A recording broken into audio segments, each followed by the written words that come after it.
What's going on, Internet? I am late. I am sorry. If you know me, you know I absolutely despise tardiness. I'm looking at you, Mario. What's going on, everybody? Welcome back to another episode of the Whiskey Some Sips uh, slash Spirited, I guess. This is a really special episode today. We're testing out a new live streaming setup, which is amazing. Looks awesome. And we're tasting some unobtainium. Mario, tell us what we're tasting today, shall we? Absolutely. What is First this of all, unobtainium? Tasting the rares. I like that name that you gave it, Tasting the Rares. Absolutely befitting. I will apologize. This 5 or 6 minutes of tardiness was absolutely my fault. And anybody who's watching who knows me knows that that's the truth. My apologies to you, Sam. I know how you feel about it. So what are we tasting today?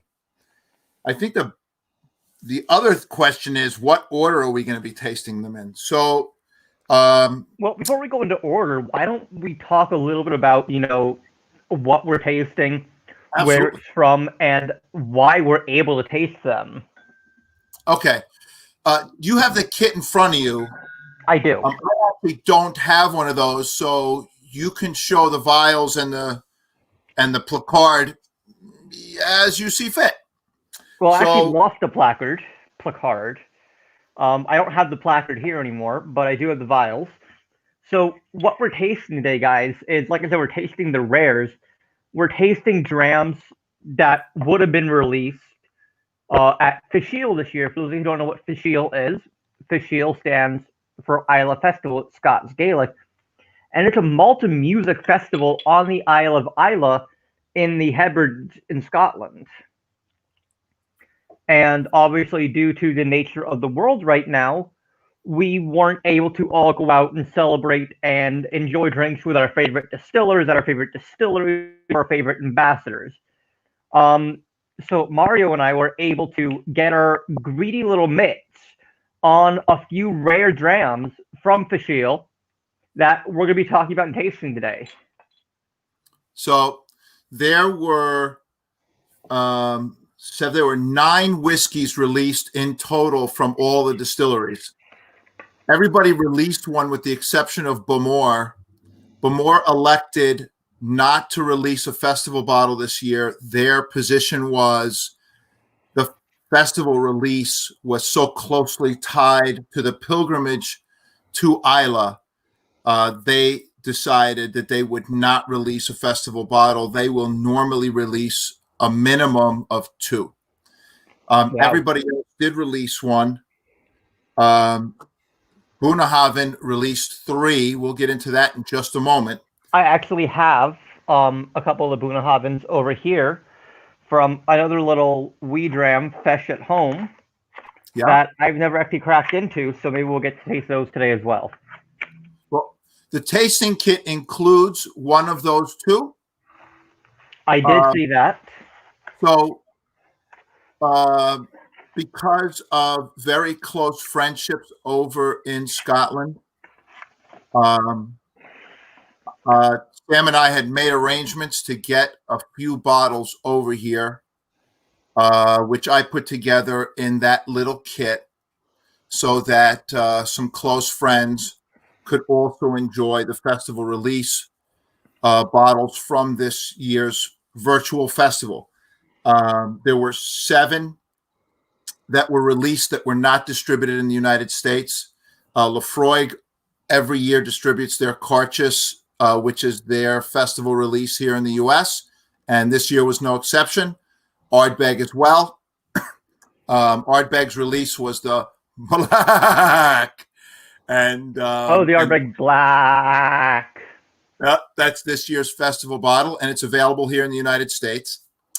The Laphroaig bottling, which is called the Carchus annually, this year was a port. And for those of you who don't know, by the way, Carchus actually is, again, Scots Gaelic, and it means friendship. That's correct. So their bottling is available here in the U.S. So the kit includes 6 of the 7 whiskeys that were released that were not brought into the United States, and that's what makes it so special. Exactly. So, Mario, what order do you want to taste these in? We Well, have all six of them right here. I'm thinking maybe we want to go from least high proof to highest proof. well, that is one consideration that, as you know, we would always be thinking about. The other is unpeated to peated. That is very true. And the concern that I have here is for the 30-year-old. Right, the Bunnahabhain 30, I Spirit don't. and Dolshai. Yes, exactly. And we've got That's coming in at 49.9%, guys, with 200 bottles. We'll have a little banner scrolling across the screen when we actually do taste that, so you guys can look it up and, get the spelling right, because, let's be honest, I'm going to butcher the shit out of all this Gaelic. that was a special bottling. That in Gaelic translates in English to hope. So that was the message that the distillery was sending out with that bottling. They did something extremely unique. You want to discuss that now, or you want to wait till we pour it, Sam? Wait for it. Okay, so yeah, there's a lot of cool things to be said about that whiskey. But I'm thinking because it's unpeated and we've got 4 fairly heavily peated whiskeys to taste, maybe drinking that one last is not a great idea. Okay, let's start with the 30-year. Why don't we start with the Madeira cask and use that as kind of a little palate warmer? The Bunnahabhain Madeira and then go to the 30-year second. Say again? I said the Bunnahabhain Madeira cask palate warmer. Okay. I know it's quite a palate warmer, huh? You guys, you will have a little ticker going across the screen. It is coming in at 53% ABV or 106 proof. And as always, I do not want to pour all of it. I'd like to save a little bit to share with my team who help make these virtual, tastings and spirited and then tasting the rares possible. So we're going to put that off to the side to share with our producers later. This is a 17-year-old whiskey. It was aged in ex-bourbon and then transferred into a Madeira cask. And do we know how long it's finished for? I believe it was 18 or 20 months, Sam. Oh, wow. Just shy of 2 years. Yep. Yes, I'm some getting a lot of distilleries chocolate chips. refer to that as a second maturation, but especially now that TTB changed their ruling that any time spent in barrel counts towards the overall age. Yeah, it's a second maturation, but yes, it's officially it's a finish. But we're not going to get into the nitty gritty of that right now. Maybe by this class we'll get into that, but not in the first class. I did take part in the virtual festival day that Bunnahabhain had back in May. That included that little tasting kit that you just showed us. Unfortunately, I wasn't able to. I had the tasting kit and I wanted to participate, and I had work. I had to take care of stuff for the book. Which, by the way, guys, if you don't have a copy of the book yet, it does make a great holiday guide, and several of these scotches are mentioned in the book. Kilchoman, Bunnahabhain are mentioned in the book. You can pick it up at beginnersguidetowhiskey.com, and it'll be a signed copy, and it'll look just like that. One of the things I remember so very vividly the day of the tasting was how incredible the nose was on both of their releases. And here we are, 6 months later, and there's no exception. The nose on this is just gorgeous. What are you getting, Sam? Nothing.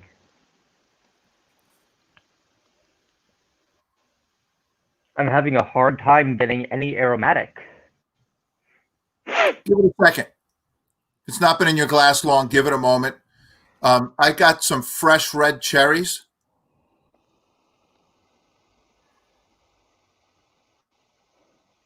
And some other fresh red berries, whereas some other whiskeys like this might show stewed or cooked fruit. I think the nose on this is more I'm fresh starting fruit. to see that cooked fruit, a little bit of sugar. The cherries makes me think of cherry bounce.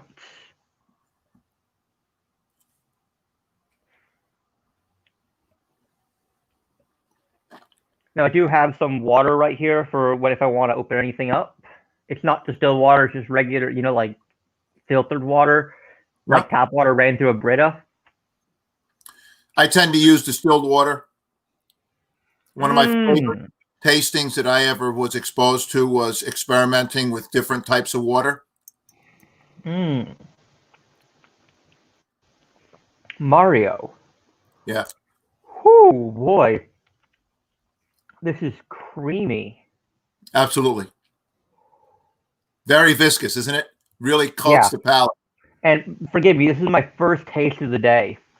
So, kind of shooting it with 106 proof alcohol. My palate's a little mad at me, so give me a minute to, wake up and warm up. Yeah, and you know what? Don't be afraid to get a drop in there. Um, I will tell you from experience, Sam, that a drop or two, don't put too much water in it, but a drop or two will Oh man, expose the complexity a little more. I get peppermint a lot in here. A lot of peppermint. I like that. Just gonna add one drop of water. Literally one. Yeah, no, I don't blame you. I only put two myself, and I think the water brings out a little bit more of the caramelized sugar that you were talking about a moment ago. Absolutely. And this is the water is room temperature, by the way. I have my drinking water here, my diluting water right here. Another thing I found about this whiskey that is unusual is a drop or two of water doesn't change the viscosity, which is unusual. Normally, you put a few drops of water and the viscosity of the Yeah, whiskey will lower a little bit, but this one still coats the palate beautifully. and that brings out a lot of sulfur. Adding a drop of water brings out some of that sulfur. And one of the things I might recommend, if you haven't finished it yet, I have not. I will make sure to save a little bit in my glass. it's a good idea because this one will open up well. We'll let it sit for a few minutes. If you come back to it a little bit later, you'll find that sulfur and the little alcohol burst will dissipate in a couple minutes. And a few minutes in the glass really does it well. Beautiful. What do you want to move on to next? Well, I'm thinking a good idea at this point is for us to taste the 30. Go to the Hope. I think so because I don't want to experience that whiskey. I don't think it's a good idea for us to visit that after these four peated whiskeys. I 100% agree. And by the way, for those of you tuning in at home on YouTube, if you leave a comment below, I can see it and I'll bring it up on screen. So I know we have a couple people watching. Don't be shy. Mario doesn't bite. I don't think. We haven't actually. So, funny story. Mario and I were supposed to meet up last December in New York at Whiskey Fest, but both of our schedules got so hectic at the show that by the time we remembered, he was already halfway out back home. Yeah, we passed each other a couple times in the evening, and then that's exactly what happened. And it was a crime. Well, very soon, my friend, very soon. So, and you guys will notice that because this is such an older whiskey, there's less in the glass than the vial, of course, but also there'll be less in the barrel because of the fact that it is 30 years old. That's 30 Scottish, winters and 30 Scottish summers. So, there'll be a fair, but not necessarily extreme amount of angel share evap. This particular bottle, whiskey cask produced 200 bottles. And in addition to the 700 milliliter bottle that you purchased, they also provided you with a 1 ounce sample in that same size bottle that you have in the other kit. That Quick would hello allow. to Jan from World Whiskey Society. Hi, Jan. Thanks for tuning in. Welcome to the show.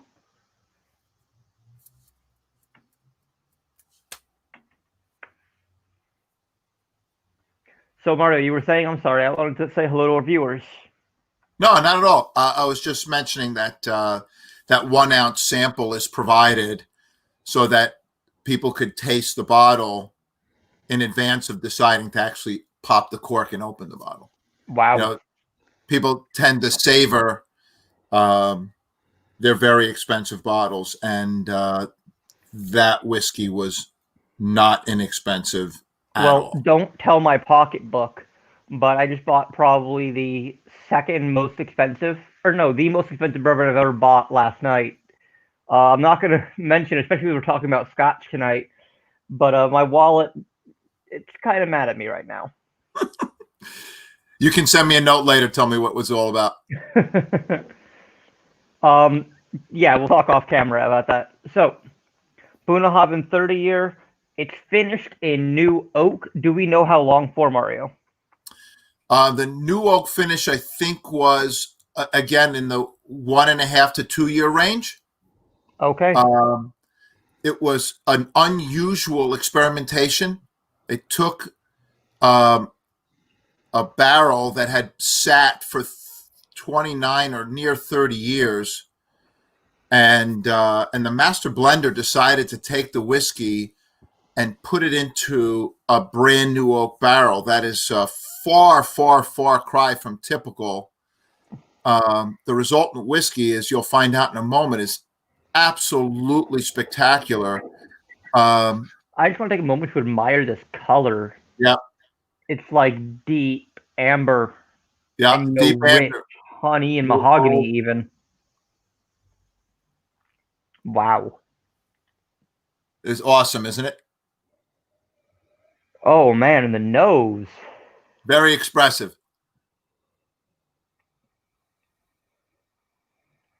This is beautiful.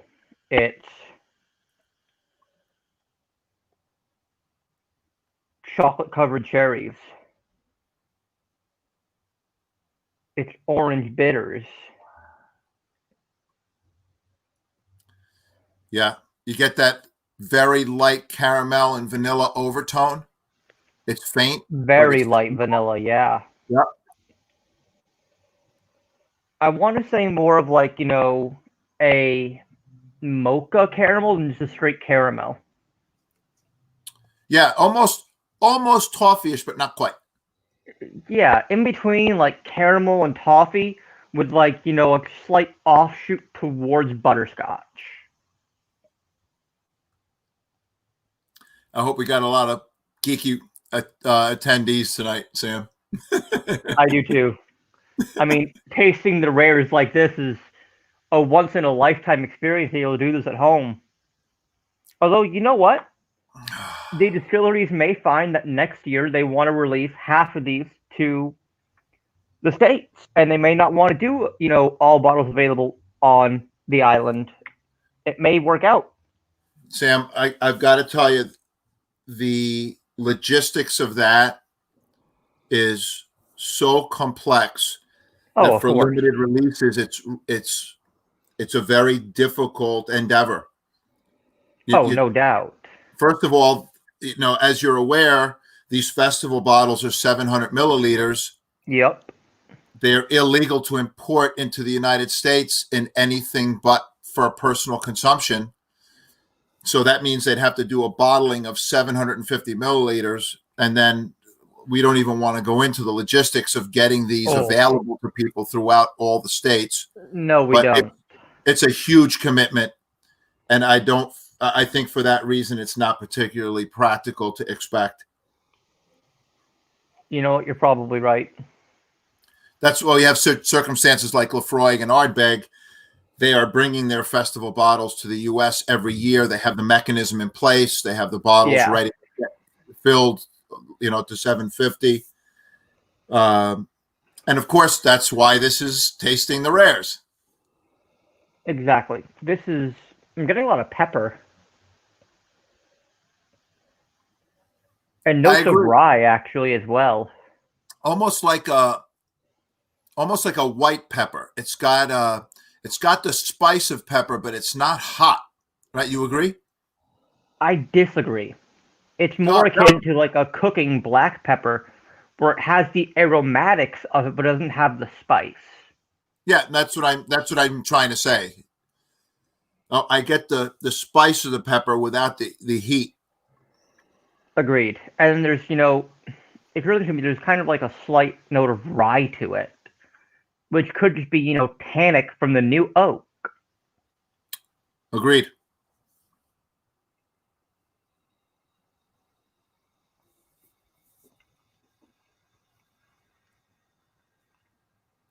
What a beautiful ABV, too. I mean, nearly perfect. Pardon my French, but holy fucking shit. This is the most complex, well-balanced, creamy, literally mouth-cooling 30-year I've ever had. And I've had a few 30 years. Not a lot, but a few. Yeah, and I think we owe some of the credit to the fact that it really is in about the perfect ABV range At to be enjoying. 49.9? Yeah. Yeah, for a 30-year, that's just a sweet spot. I mean, sometimes you'll see a 30-year at 40 or 45 or 48. Very rarely do you see it at such a high proof of close to 50% ABV. Way close. Way close. I mean, it's basically 50%. Yeah, I think it's like I said, it's nearly the perfect ABV to be enjoying a good cask strength whiskey.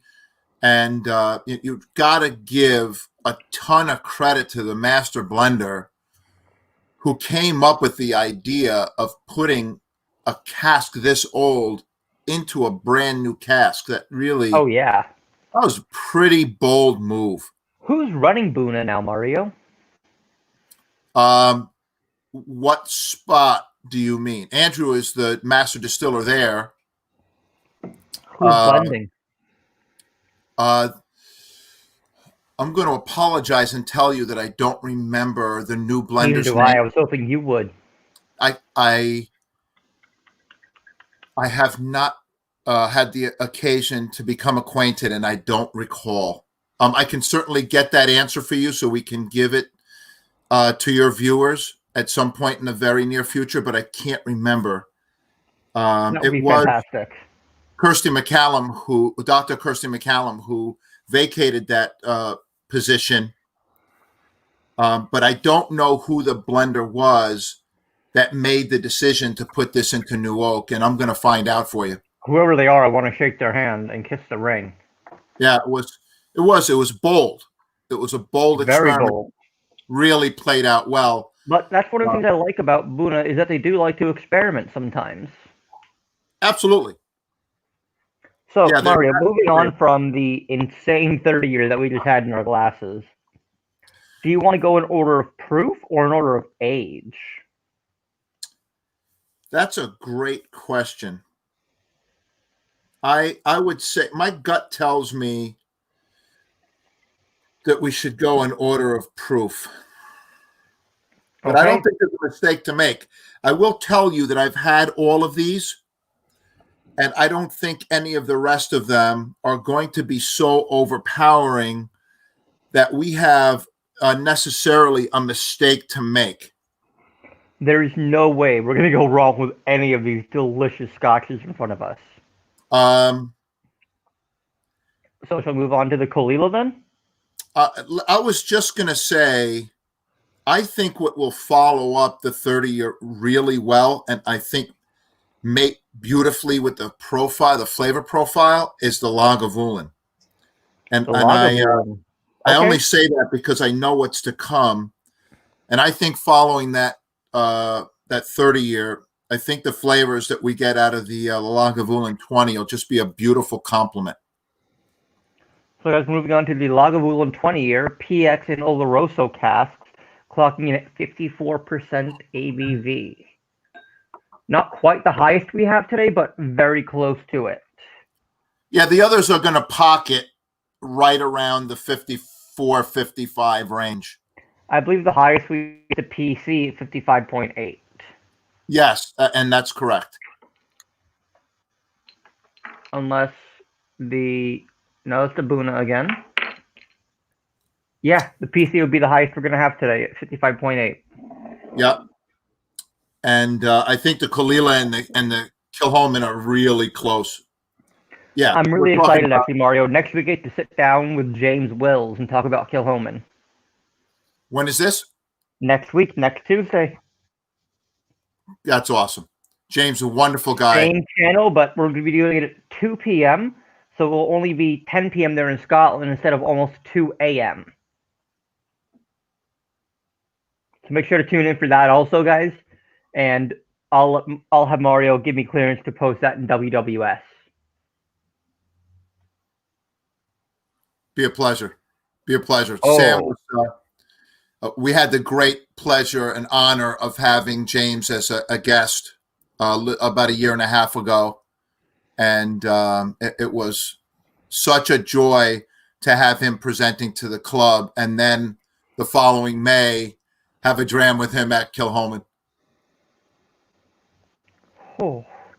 Now, Mario, I realized we kind of jumped into the tasting, but we didn't tell my viewers who you are and what you do in the whiskey world. It's Do about you the want to whiskey. introduce yourself? Very briefly, thank you. I don't want to take away from the attention from the whiskey, which is really what we're here for tonight. But so I've been drinking single malts for, I don't want to admit this, but coming near 30 years. I've been a fan for a very long time. I'm not even 30 years old. Yeah, that's why I didn't want to admit that. I'm not bald. I actually shaved my head. And I run the World Whiskey Society, as you mentioned a few moments ago. And I also am co-owner of Whiskey and Barrel Night. I run those events with my partner, Dave Sweet. And he and I also own Barrel and Bottle. It's an independent bottling company. And we've Now, Barrel and Bottle is one of the only, if not the only, independent bottler bottling exclusively American whiskey, right? That's not by design. Because I have this affection for malt whiskey, and I have a strong belief that we are going to see a huge genre of American single malts in the very near future. I was able to persuade David to chase after existing American single malts to try and find some exceptional casks here in the U.S. And we've had some good success with that. So that was coincidental. We are currently looking at whiskeys from Australia and Scotland and Ireland, and we have plans to be bottling whiskeys from all over the world. Well, okay then. And the last Breaking thing my is, heart a little bit here, Mario. oh, stop! No, it all comes back to home, and the affection that I've had for many decades now for Scotch in general and Islay whiskeys in particular. Well, fantastic. Thank you, Mario, for introducing yourself. My pleasure. I will ask you one question before we move on to the whiskey. Sure. For those of our viewers who don't know Barrel and Bottle, or have heard of it, or maybe have seen it from either my reviews or just our colleagues and friends around, where can they get it? You've had 2 releases now that are completely sold out. Yeah. Where can the audience get it? Where can our viewers go and pick up a bottle? I know that there still exists of the last release, and Which was Town Branch, yes? Yes, which was Town Branch Single Malt. That was a coup. And I've got to give David all the credit for that. He had, because of a relationship he has with the distillery, he was aware of these casks that really were a pet project for the owner of the company. They distilled single malts about 12 or 13 years ago, and put them in various casks, just kind of as a personal experiment is really what it was. So some of them were first refill Oloroso casks. So we were able to bottle the only fully matured American single malt of double-digit age in a former Oloroso cask. So Wow. that cask, and I'm really proud of that because I knew right away that it was a really special whiskey, and we both knew, being that it was just it's unique. There are no other 10, 12-year-old fully matured Oloroso single malts in the United States yet. I mean, we will see them eventually, but I think we bottled the only one of them that exists of this type, and we got double gold at the International Spirits Competition this. That's amazing. Yeah. So where can they get it, Mario? It's available at Binny's in Chicago. There are at least a few bottles left in the chain. Other than that, we all know someone in Chicago. We live in Chicago, or we have a friend who's a Chicagoan. And if you want to try it, I had their Balcones release and I was blown away. I had the Town Branch sample sitting on my desk to review at home, and I just got inundated when everything kind of happened with the book. So I have those to review. So look out for a video on that coming in the next couple of days, you guys. And I'll give you my honest opinion if it's worth it or not, but I'm pretty sure it will be. Yeah, I thought they were superior to even the Balcones, which I know that you really liked. I did too. Why don't we get back to Lagavulin? This is like... actually, it's opened up as I left it in my glass. When I first took a whiff of it, it was just like charcoal briquette and ash, like freshly burnt, just ash, just fresh ash. And of course, any whiskey in this 55% or higher range will benefit greatly from time in the glass. When I have the opportunity to speak about whiskey or counsel at all about whiskey, that's one of the subjects I will always touch on.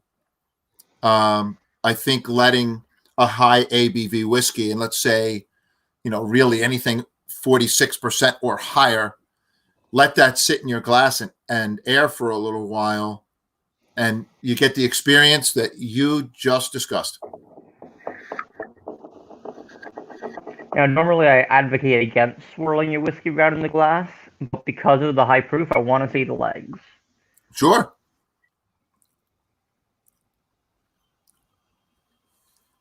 And these legs disappoint me. They're thick, but they're not great. And, good thing I don't judge a whiskey based off of the legs or the tears. It's always just something that's curious to see how it pulls. The more viscous the whiskey, like the first two, I'm sure had amazing legs.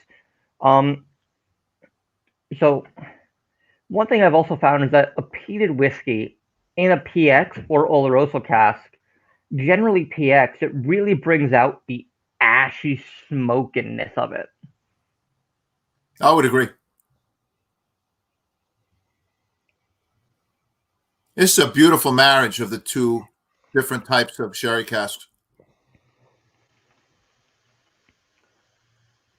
It's a sweet smoke. It's a mouth-coating, all-encompassing smoke. Like, I feel like I got smoke in my mouth. I gotta blow out. But you don't get an overwhelming coating of earth, right? You're right, you don't. I'm going to pop a drop or two in here. I think that maybe just one, because I've already drank that before. And by the way, for those of you guys who are just tuning in, if you leave a comment below on YouTube, I can absolutely see it, and I will put it on screen. So give a shout out to Mario, ask any questions you want.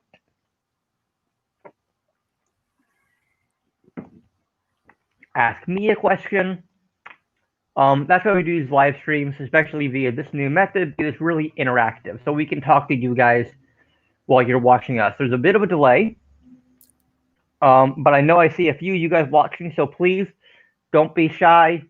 Drop a comment below, and hit that like and subscribe button and ring the notification bell to be notified when I go live or post a new video. I am posting a video a day through the end of December. Through the end of November, they are neat whiskey tastings. And then in December, they are cocktails with whiskeys out of my book, Beginner's Guide to Whiskey. So that's what's going on with this. And we have a lot of great guests coming up as well. Mario and I were discussing earlier. Will Myers, this was not an easy tasting to find. Will, I put it everywhere. I can't help you there, sir. Happy to have you, Will. Glad you're here. Next week Sam, I have the amazing James Wills coming on. Yes, Mario. Sorry, I'm going to get distracted if you don't keep me on task. I was just asking if you've taken the opportunity to put some water in this yet. I added a drop, yeah.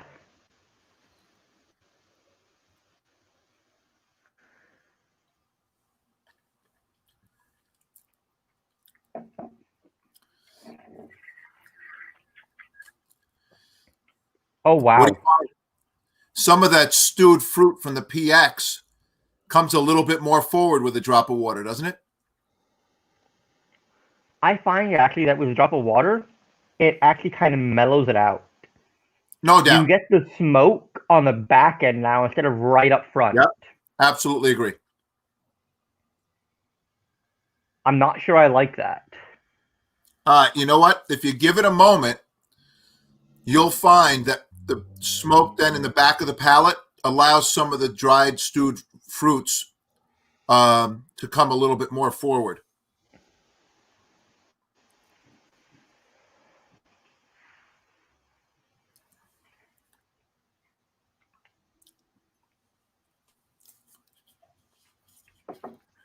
Sometimes it's a trade-off, Sam.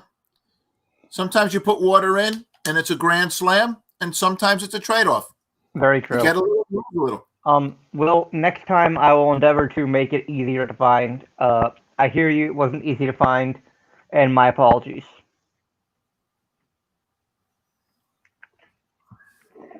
It's still a stunning scotch, don't get me wrong, just,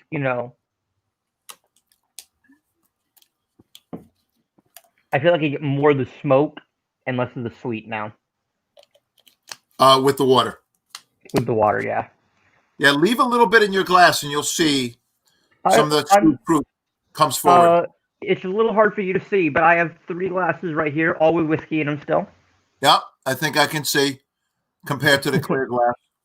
All right, I'm thinking, why don't we go to their sister distillery and visit the Feis Ile next? Okay, the Amoroso finish.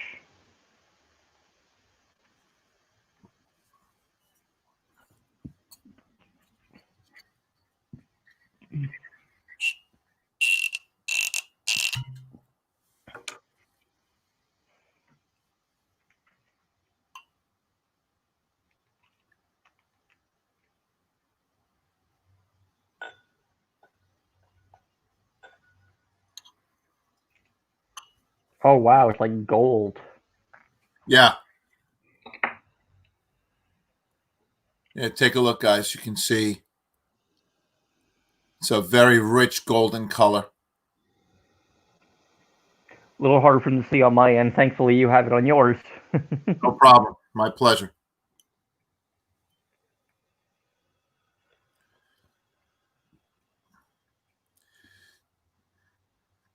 The legs on this one might make you a little happier. They're running a little slower. Mm. Now, this one really gives sweet caramel on the nose. The Amoroso has caramel syrup. Yeah. This isn't sweet caramel. This is Starbucks caramel syrup or caramel sauce. 16 years, clocking at 53.9% ABV, with a total of 3,000 bottles produced, you guys. Yeah, I'm not sure exactly how many casks made this vatting, but certainly enough to produce 3,000 bottles.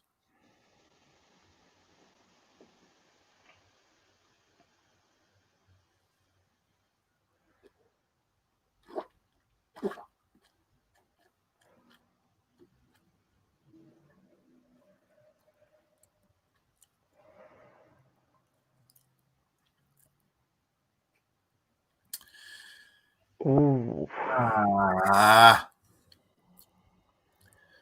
Sam, I'm gonna borrow something from Colin Dunn and make a suggestion. By all means.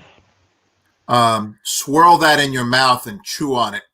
Really let it saturate your palate. Right after you swallow it, open your mouth and take a deep breath in right over the whiskey that's coated your palate.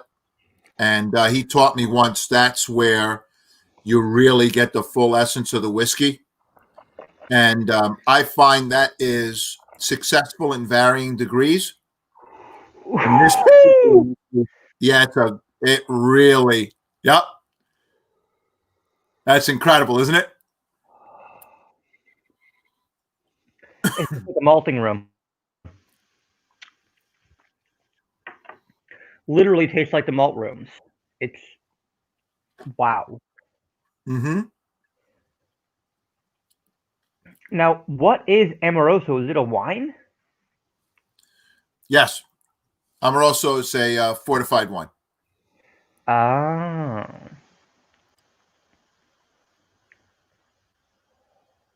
Beautiful. Oh, man. Will Myers, if you can find a bottle of this, knowing you, you're going to love this. I think this is right up your alley, Will. I need another sip. Actually, I want to put some water in it first. Hey, Will, are you sipping along with us?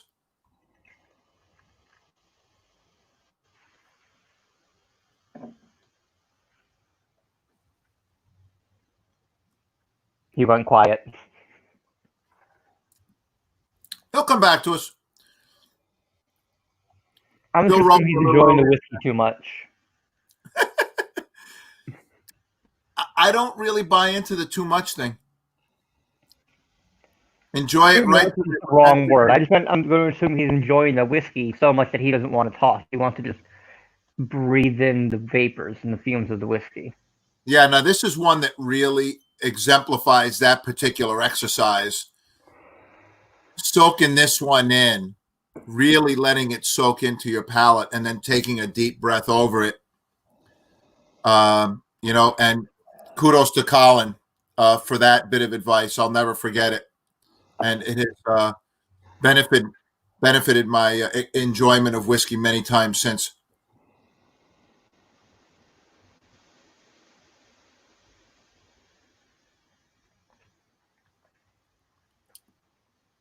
The Ahmed also plays beautifully with the ex-bourbon cast behind it, does it not? Oh my God. Yeah, I agree. So, Mario, what about this whiskey? I mean, this is my favorite so far, probably. More so than the 30. Oh, definitely more so than the 30. Wow. I feel so bad for my dog. You guys can't see him, but I'm in a recording studio. My office is also a recording studio. And there's a sliding glass door blocking my dog from coming in and hanging out with me. He just looks so sad. It breaks my heart a little bit. We were asked if there's any more of these kits left.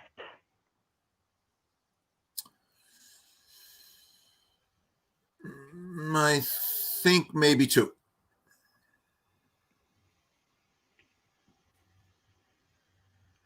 Wow.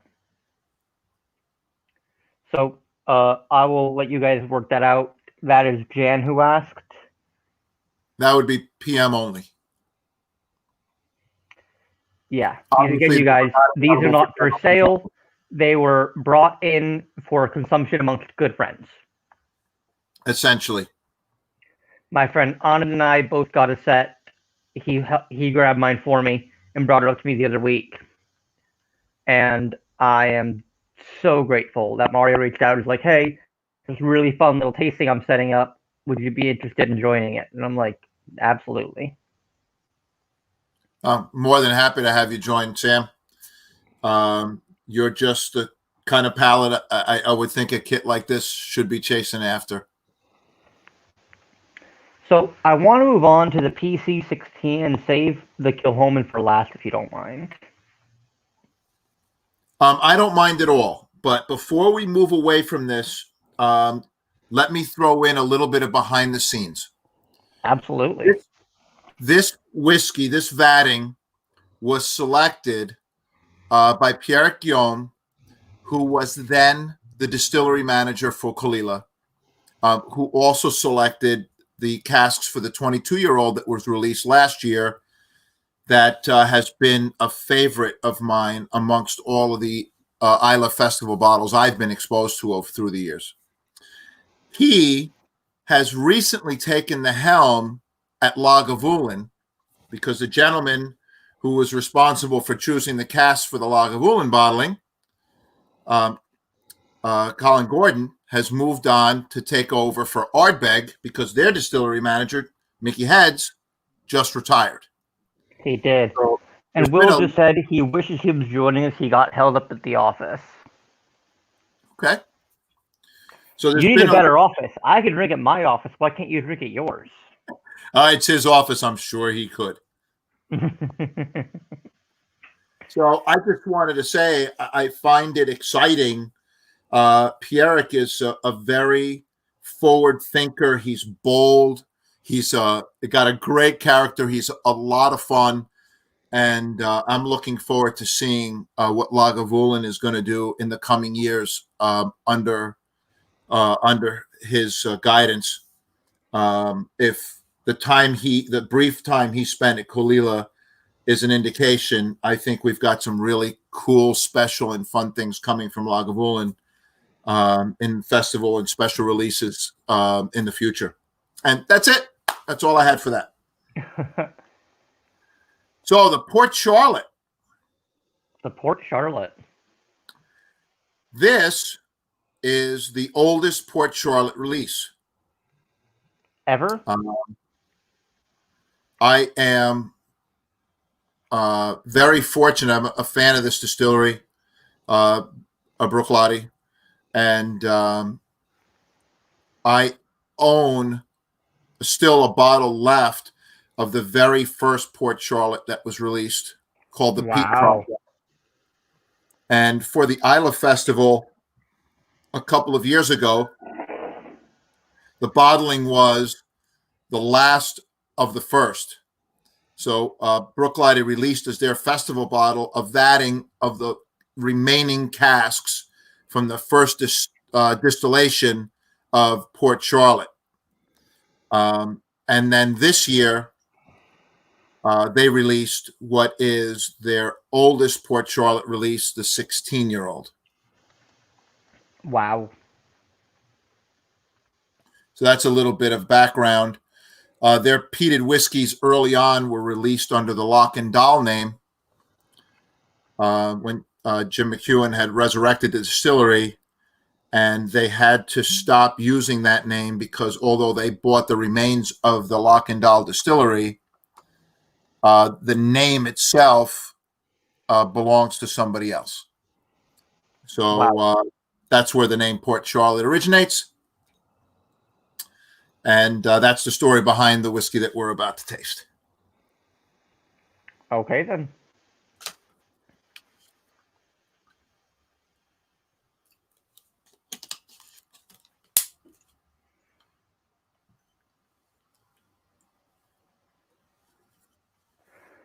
I need to let it open up a little bit. Yeah, that's a good idea. This one's got a little bit of a kick in the butt compared to the others we've had so far. I mean, this is the highest proof we've got for the night, right? 55.8? Yes, sir. This one will be the highest proof? Just shy of 56%, which when you think about it is just wow. 112 proof. Yeah. It's a pretty strong whiskey. And this was also last minute for Bruichladdich. They had another release planned for their 2020 festival bottle. And at the last minute, decided not to bottle that and to do the virtual release with this whiskey instead. Wow.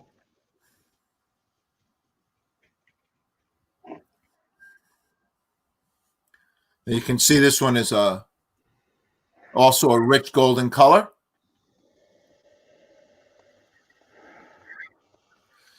I'm going to double check, Sam, but I believe this is a vatting of all former ex-bourbons. And this was a release of 3,000 bottles. Wow. Similar One of my size. favorite Port Charlottes, actually, I have a bottle that's still sealed at home, is the MRC-01. Stunning whiskey for sure. Fully agreed. Stunning whiskey. No, Mario, it's not that stunning. We don't want people. No, don't. No, it's an awful whiskey. Avoid it at all costs. Just leave it on the shelf. I'll take care of it and dump it out. All jokes aside, if you can find it on the shelf, it is now basically discontinued. If you can find it for sub 150 or right around 150, snap it up. It'll be worth it, I promise.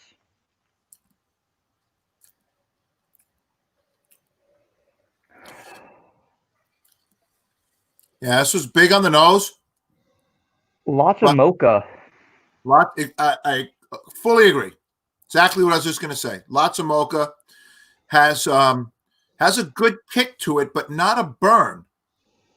When you finally get that to your palate, Sam, you'll find it's got a good kick. You definitely taste the high ABV, but it doesn't really burn. Mm. You see what I mean? I do. The first sip tastes like a corn white dog.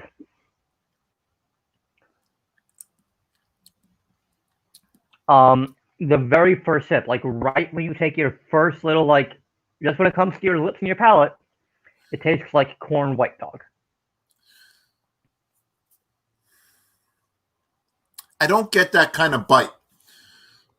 Not bite. It's the flavor. It's that corn sweet note. And that, I think, is from 16 years in a former bourbon barrel. But you know what? Will asks about the PC5. Sam, what are you getting in the tail of this? There was something you mentioned in a whiskey earlier on, and I didn't want to comment on it, but I get that same sensation from this particular whiskey, something you discussed a little earlier. Do you have something It's literally mouth-filling. No doubt. I agree with that wholeheartedly. But like, I feel like I still have something in my mouth. I agree. It's very viscous and it really coats the palate. It's also salivary. It makes me salivate. I get the experience. I get the peppermint patty experience on this. Interesting. The mocha and mint at the end remind me of the old peppermint patty commercials. Kind of like standing. I almost am positive because you said it, but now I see that. I see like a mint coffee chocolate crunch kind of thing. Absolutely. Not quite junior mint, not quite your peppermint patties, but not quite like, a mint, like crunch health bar or whatever. Somewhere in the middle of those is where this lies. Yeah. But it is a melding of those flavors, which I just think is unique and an indication of what a peated whiskey does when it matures well, as this one has. So, Mario, it is just about time to start wrapping up, so let's go through the Kilchoman, because we're just about an hour in. And, I don't want to take up too much of our fabulous viewers' time. You got it. I don't want to take up too much of your time, because you're a busy man. I appreciate that, Sam, but my time you have today. Well, then we'll be here till tomorrow. This one I'm really looking forward to. I'm a big fan of Kilchoman. I'm a big fan of cask strength Kilchoman, especially. 3 years ago now, God, 3 years ago, George and Peter Wills, sons of Anthony Wills, the founder of Kilchoman, were in the states. They were on a tour of the entire West Coast. They did San Diego, they did Los Angeles, a couple of places. They did, San Francisco, Sacramento, Seattle, I think a little bit. I don't remember where exactly they went. It was a 2017 West Coast tour. And that year was my first time having a cask strength Kilchoman, the Mocker Bay, and I just fell in love to the point where I am still actively seeking out those bottles. I have two unopened. One will probably get opened next week with James. And again, guys, I have James Wills coming on the show next week, 2 p.m. next Tuesday. That is another one you do not want to miss. I mean, they're all ones you don't want to miss. But we've got James Wills, who I believe Mario was the eldest son of Anthony Wills, right? No, if I'm not mistaken, the eldest is George. One of the three sons. There's three, right? Yes. Or there's five. No, three. George, Peter, and James. We have James Wills coming and joining us on the not podcast, on the show, and that will just be a regular old spirited. That won't be Tasting the Rares. Tasting the Rares is a new show we're going to be introducing slowly but surely, for occasions like this where you're tasting something you cannot get in a normal circumstance or can't anymore. Tasting a rare whiskey. So that is Tasting the Rares. That's the concept behind Tasting the Rares. Next week will be Spirited. So, all that aside, all that being said, that 2017 West Coast Tour cask strength Mocker Bay is to this day one of my favorite whiskeys and was my favorite Kilchoman ever. I'm being told that the new Christmas 2020 festive bottling is also a cask strength Mocker Bay. It's a little older. I'm being told it's even better. So we'll see about that too. Sam, I'm trying to show your viewers what this is about, but I'm afraid the lighting in here makes it difficult to read. But the back of this label, one of the things. Mario, do you have a picture of it? Here, how's that? There we go. I don't have a photo available that I could give you right this moment, but it's all former bourbon barrel maturation. And there is an actual list of all of the casks right on the label. That was something about this particular bottling that I really appreciated. That's great attention to detail. And I think this was in the 23 or 2400 range. I'm looking to see if I can find. 26. There we go.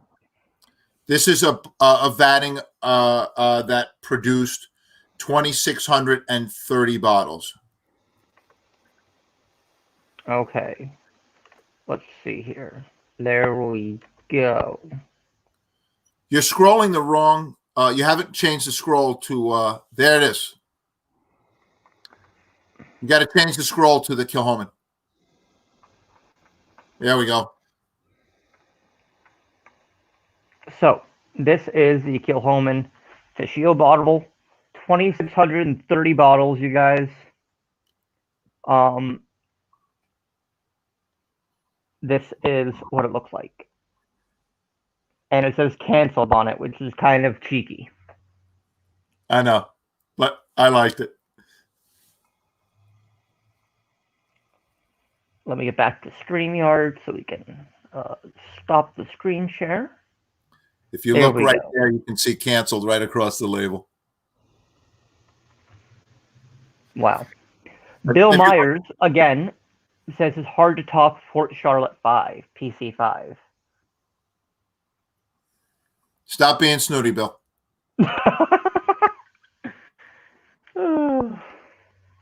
Hey, Sam, have you gotten to nose this yet? I'm working on it right now. It's like sulfur. Got to be careful. Sulfur. A lot of people equate that to, like the negative note from an overaged sherry cask. Sure. This is not quite sulfurous in that way. It's more like what I would imagine if you take charcoal or ash and kind of ferment it a little bit. It's got kind of a gaseous Ash. smoke. Yeah, I think ash is a good description of what you pick up on the nose here. I said gaseous, like gas. But yes, that too.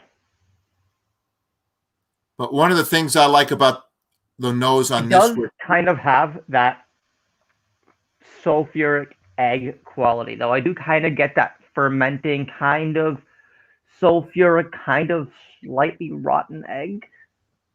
what's prominent for me is the way that ash smell plays with the sweetness of the ex-bourbon.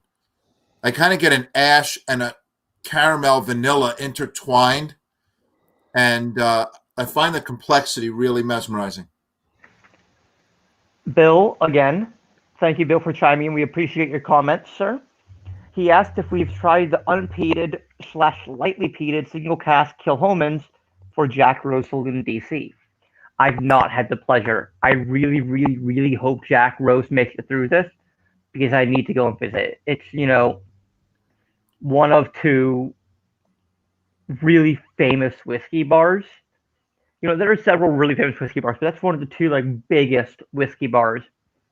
And to go there is like going, traveling to museum or something kind of. I don't want to.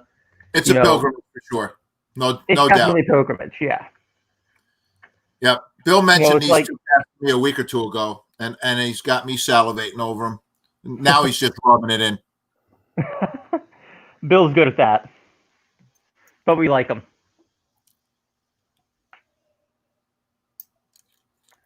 Oh man, Mario. Yep, I agree. I was not going to argue at all to finish up with this.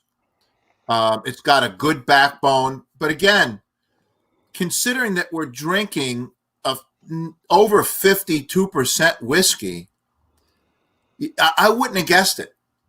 I wouldn't have guessed it. If you handed me this and asked me to guess the ABV, I might have said high 40s. Yeah, exactly. Somewhere between 48 and 50 is exactly what I might have guessed.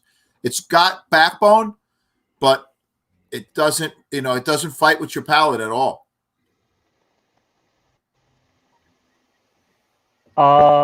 Kevin Dixler, I think was his name. He was one of the gentlemen helping you guys at the last Whiskey and Barrel night in LA.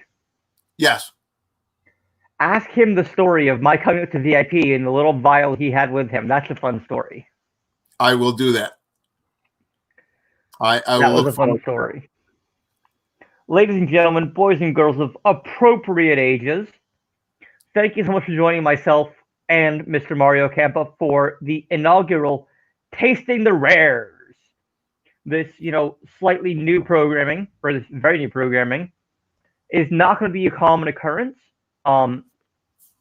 We will have a brand new flyer made for it very soon to let you know we're tasting the rares instead of just, regular Spirited Live. But please remember to hit that subscribe button, smack the like button, like, if your bartender smacks their shaker tin, and click the notification bell to be notified when I go and post new videos. I'm doing a weekly live stream. It's going to be a lot of fun, you guys. And I'm just really excited for the future. We have James Wills next week. Following that, we're going to have Garrison Brothers. We're going to have Ardbeg. We're going to have Paul John. We've got Wolfburn coming on. We're going to have hopefully Bushmills and some other amazing brands. Bushmills hasn't confirmed yet.